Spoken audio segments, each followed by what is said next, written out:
My favorite player was Michael Jordan. Yeah. My dad's from Chicago. We were huge Bulls fans. We're going to play the Bulls for the championship. Michael Jordan just has some more help. I'm just as good as him. They look at me like I'm crazy. Speechless. The only thing I knew in that moment was that Jordan was the GOAT. Future generations will never come close to what When a young Larry Bird is left without words, you know you've just witnessed something that rewrote the game forever. Some players earn respect, others inspire fear. Michael Jordan owned both every time he laced up. From the very beginning, there was a presence about him. The kind of look that told you he already knew how the night would end, and you couldn't do a thing about it. This isn't about box scores or trophy counts.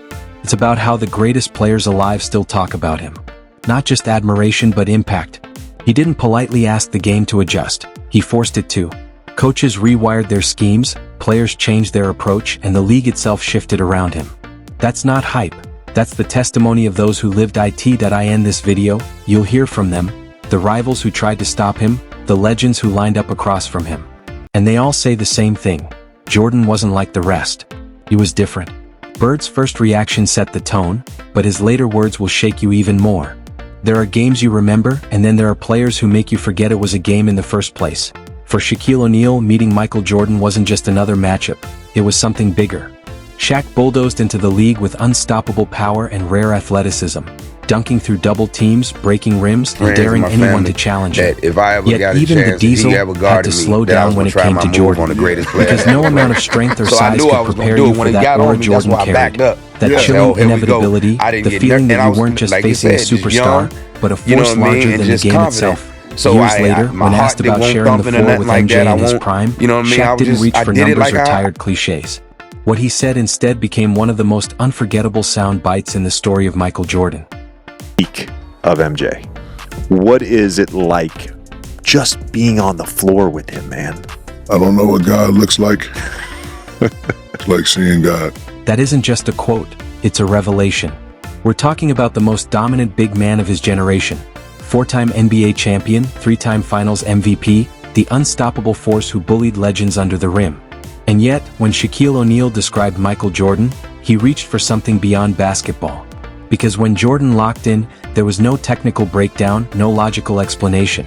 Just that unshakable sense that you were up against something greater than the game itself. Jordan didn't need to speak. His game was the sermon, and his presence preached louder than words. When Shaq said it was like seeing God, it wasn't about the dunks, the fadeaways, or the trophies. It was about how Jordan made people feel. Even the untouchable felt touched. That's greatness. Not only to dominate, but to make the unstoppable stop and realize they were in the presence of the impossible. And if anyone built a career on refusing to bend, it was Dennis Rodman. Effort was his currency, and he spent it recklessly, diving on floors, crashing the glass, bodying up anyone who dared to test him. Rodman thrived in chaos, a defensive storm designed to knock the rhythm out of even the smoothest scorers. He didn't care who you were, how many rings you had, or how bright your spotlight shone. If you entered his orbit, you were going to battle. But even storms have boundaries. And when the chaos collided with Michael Jordan, Rodman knew exactly who held control. In one of his rare moments of stripped-down honesty, free of bravado and headline-grabbing antics, Rodman was asked what it was like to guard MJ. And instead of trash talk, instead of jokes, he gave the truth, raw, simple, and unforgettable. You're one of the few guys that can say that, by the way. It was actually cool, man, because it gave us the opportunity to work harder, because we knew these guys was coming. And once we start playing them, and once we got in the playoff with these guys, but it's like it's hard to keep that guy under 30 points. It was. Coming from Rodman, that's about as close to a bow as he'd ever give. This is the same man who wrestled with Karl Malone, held his ground against Shaq, and thrived on breaking the confidence of elite scorers. But when it came to Jordan, he spoke differently. Not with fear, but with inevitability. Rodman laid it out plain: your best defense, your most physical effort, your sharpest focus. None of it was enough. Jordan would still carve out his space. One possession, it was that flawless mid-range pull-up. The next, a fadeaway that drifted just out of reach. Or a first step that didn't even look lethal until you realized he was already gone. Guarding Jordan wasn't about stopping him. It was about enduring him. And Rodman's respect wasn't given lightly. When he admitted the real challenge was just trying to keep MJ under 30, it wasn't empty praise, it was truth. Jordan was inevitable. He was going to get his. The only mystery was how long you could delay the takeover before the game slipped out of your hands. Some matchups in basketball feel written by fate. Moments where greatness stares greatness down, where the court seems smaller and the world leans closer. For Allen Iverson, fearless, unapologetic, dripping with swagger, facing Michael Jordan wasn't just another assignment. It was the moment he had been chasing since childhood. A promise he'd made to himself long before he ever laced up in the NBA. So when that night came, when Jordan stood across from him, Iverson didn't flinch. He went right at him. Friends and my family, that if I ever got a chance, if he ever guarded me, that I was going to try my move on the greatest player to ever play. So I knew I was going to do it. When he got on me, that's why I backed up. I said, oh, here we go. I didn't get nervous. And I was, like you said, just young, you know what I mean, and just confident. So my heart won't thumping or nothing like that. I won't, you know what I mean? I did it like That wasn't arrogance. That was authenticity. Iverson wasn't trying to humiliate Michael Jordan. He was trying to validate himself. To prove that every hour spent on the blacktop, every fight for respect in college, every ounce of faith he poured into his game had led to that moment. The crossover that echoed through the basketball world. But what makes Iverson's retelling legendary isn't just the move, it's the mentality. There was no hesitation, no fear. Just raw, unshakable belief. The kind you only carry when you're young, hungry, and too stubborn to realize you're supposed to be intimidated. Iverson didn't see an idol that night. He saw an opponent. And for one unforgettable second, he reminded everyone that legends can be tested, and that the next generation doesn't wait for permission. They just take the shot. Chris Webber played with grace and power, with a mind for systems and an eye for what separated great players from everyone else. And even he struggled to explain Michael Jordan. Because it wasn't just the buckets, the highlights, or the stat sheet. It was the precision. The tiny details most players only drill in empty gyms, Jordan executed under playoff pressure with the world watching. Webber didn't need to exaggerate. He had seen it up close. And when he spoke about Jordan, there was no hype, just the weight of someone who had witnessed something rare and undeniable. That you do every day just to become a better player, and you do them hard. Like, he was playing that way in the game. He was denying, seeing the man in the ball, turning, talking on defense, elbowing guys as they came through the paint. Like, we saw his greatness, and he shut anyone that he... That's the part people tend to forget. Jordan wasn't just dropping 30 a night, he was locking you down while he did it. He jumped passing lanes like a predator, barked out defensive assignments, and threw an elbow at a cutter just to set the tone. For him, there was no such thing as coasting. Every possession was personal. Chris Webber played alongside killers and faced legends, but even he admitted Jordan was different. The fundamentals everyone else treated as routine, Jordan attacked with such intensity that it made the other 9 guys look like they were jogging through practice. So when Webber said, "We saw his greatness," it wasn't admiration, it was recognition. Because you didn't need stats or speeches to understand Michael Jordan. If you faced him even once, you felt it in your chest. And then there's Magic Johnson. When Magic talks basketball, it's almost musical, like he's still orchestrating a fast break in his mind, eyes darting, smile waiting to break through. He's seen every superstar, competed with the best, and lifted trophies alongside the greatest. But when the subject is Michael Jordan, the rhythm shifts. The smile softens and the words carry extra weight. Because Jordan didn't just play the game, he redefined the standard of greatness. Magic didn't need to be flashy with his praise. His tone alone told the story. Playing with MJ is nerve-wracking because he demands excellence. And but just getting him the basketball in the right place and let him do his thing with the tongue out and everything. You know, the tongue way out. You can almost picture it in Magic's mind. Jordan slicing through the lane, tongue out, defenders scrambling behind, the ball already floating toward the rim before the crowd could even react. For a player like Magic, whose entire career was built on elevating those around him, watching Jordan wasn't about flash. It was about precision. Excellence wasn't optional with MJ, it was demanded. If you were on the floor with him and you slipped for even a second, he'd let you know. But if you were locked in, he'd raise you up, make you look like you belonged under the lights. Magic saw it firsthand, not only as a rival, but as someone who recognized Jordan's rarest gift, the ability to make the extraordinary feel routine.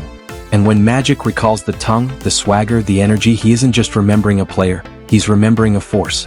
The one man who could make even Magic Johnson, a Hall of Famer and a showman in his own right, stop in awe. Jordan didn't just play against legends, he made them sharpen their greatness just to share the court.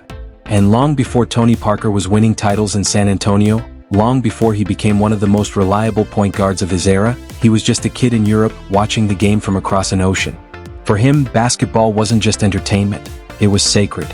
And his very first memory of the sport wasn't a highlight reel or a local hero.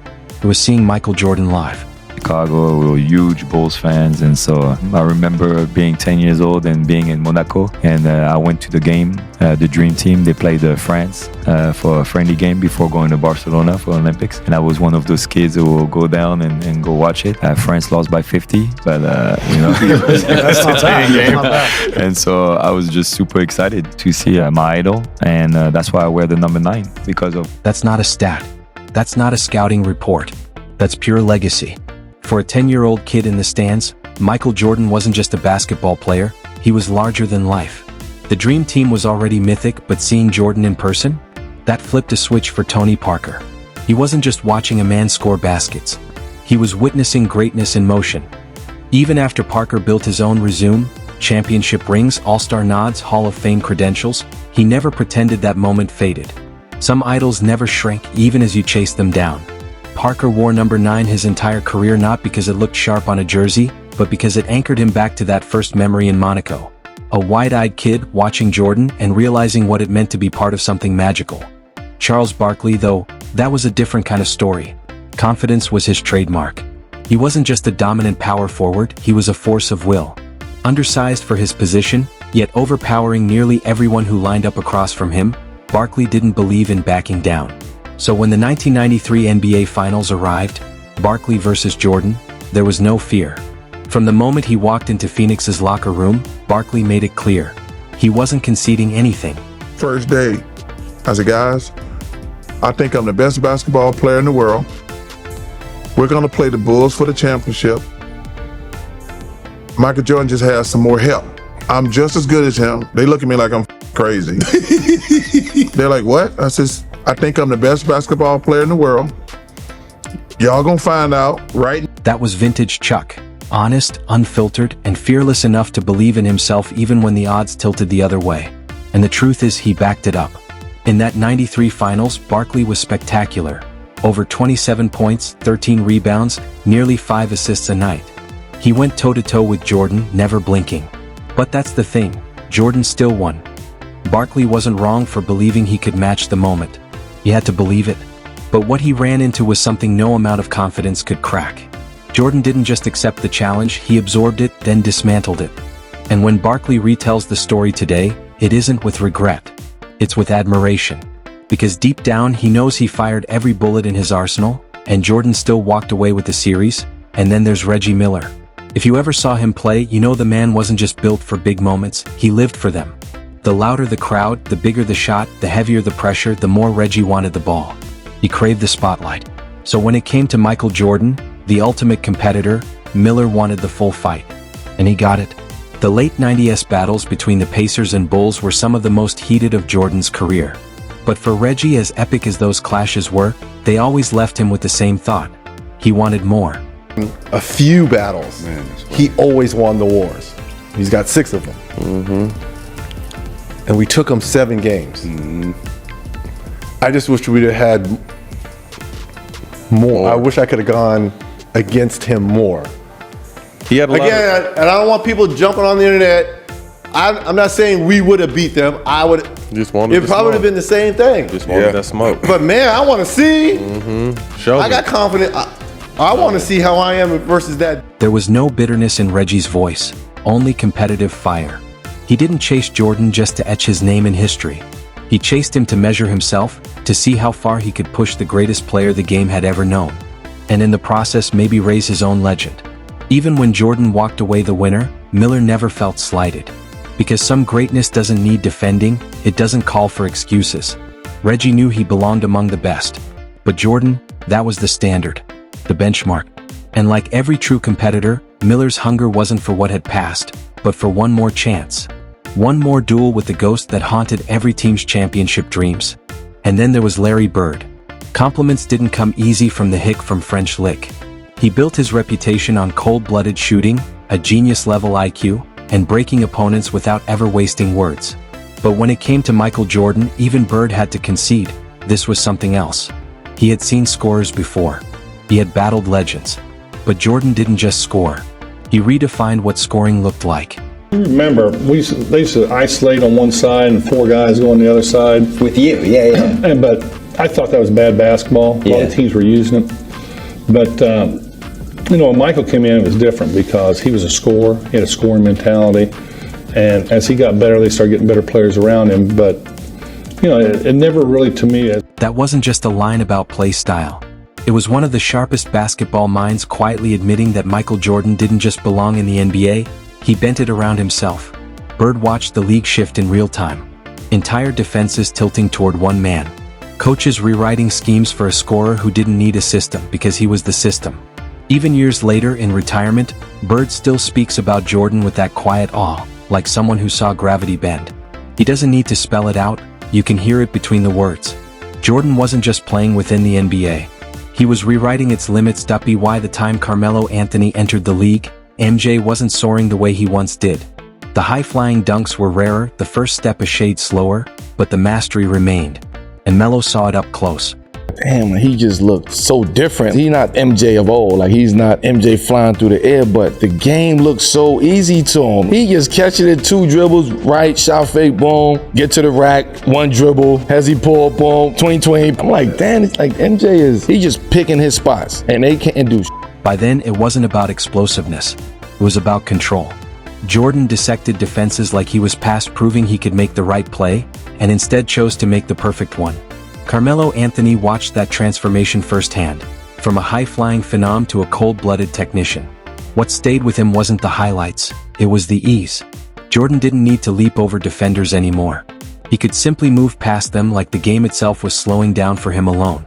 The athleticism tapered, the wisdom sharpened, and the result never changed: buckets. Sometimes greatness doesn't announce itself. It doesn't demand attention. It just enters the room, and suddenly the room is different. Dwayne Wade already knew what greatness looked like. By then, he'd carved his place as one of the league's premier shooting guards, battled legends, won championships, and shared locker rooms with Hall of Famers. But when Michael Jordan walked in, Wade didn't need introductions. He didn't need anyone to explain. He felt it. When MJ came in. When he came in. I ain't never. Yeah. We're talking about aura. You're talking about aura. Let me tell you something, when he walked through. Just aura, that's it. There was no speech, just presence. That subtle shift in the air when someone bigger than the moment walks into it. Wade had already played under finals lights in sold-out arenas with history on the line, but this was different. MJ's aura wasn't built on rings or stats. It was felt before the game even started. You didn't need to watch him play to know what he was capable of. He didn't need to touch the ball to own the room. Just showing up tilted the energy his way. That's a weight only the truly iconic carry. And Wade, a Hall of Famer in his own right, stood there like everyone else, feeling it. Because when Michael Jordan enters, the room doesn't just acknowledge him. The room bends around him, and Kevin Garnett? He co-signed it with his own story. Which hits different when it comes from one of the most intense players the game has ever known. If there was anyone too fierce, too competitive, too locked in to ever be impressed, it was KG. Yet even he had to admit, Michael Jordan wasn't normal. He wasn't just a player. He was an atmosphere. Matt was sitting in front of me and I went like this to him. I said, "Did you feel that?" I said, "Yeah." I said, "That's how Mike was, yo." Like, and he just, when he was on the court, he felt the way. He would have to look at it. Listen, he was a dog. You understand? It was a feeling. KG didn't need a stat sheet. All it took was a glance, a few steps in warm-ups, and you knew. Jordan was in charge. He didn't need to prove it. He just had to be there. And everyone, rookies, all-stars, MVPs, shifted around him. It wasn't about a move, a shot, or a stat line. It was the atmosphere. KG, one of the most charged competitors the league has ever seen, described it like a sudden rise in temperature. The whole court changed when MJ stepped on it. Even in warm-ups, it felt heavier, like the stakes had been raised. KG turned to his teammate and asked, "Did you feel that?" And the answer was always yes, because Jordan never blended in. His presence announced itself. And when someone like KG, who feared no one, admits you made the air feel heavier just by showing up, that's not intimidation. That's reverence disguised as respect. The numbers, 6 championships, 5 MVPs, countless records, don't capture it. The truth of MJ's greatness lives in the voices of those who were there, the Hall of Famers who tried to guard him, the MVPs who studied him, and the kids who grew up watching him only to become legends themselves. When Shaq says it felt like seeing God, when Rodman admits there was no stopping him, when Bird, Magic, Wade, and KG all speak of him like he was more than a player, that's legacy. Jordan didn't just win. He transformed everyone around him. He made veterans doubt themselves, pushed young stars higher, and even cracked the armor of the coldest competitors. This wasn't just dominance. It was myth in motion. And decades later, the legend still can't shake it. Because once you've seen Michael Jordan in full flight, you don't forget. You just nod and say, that was different.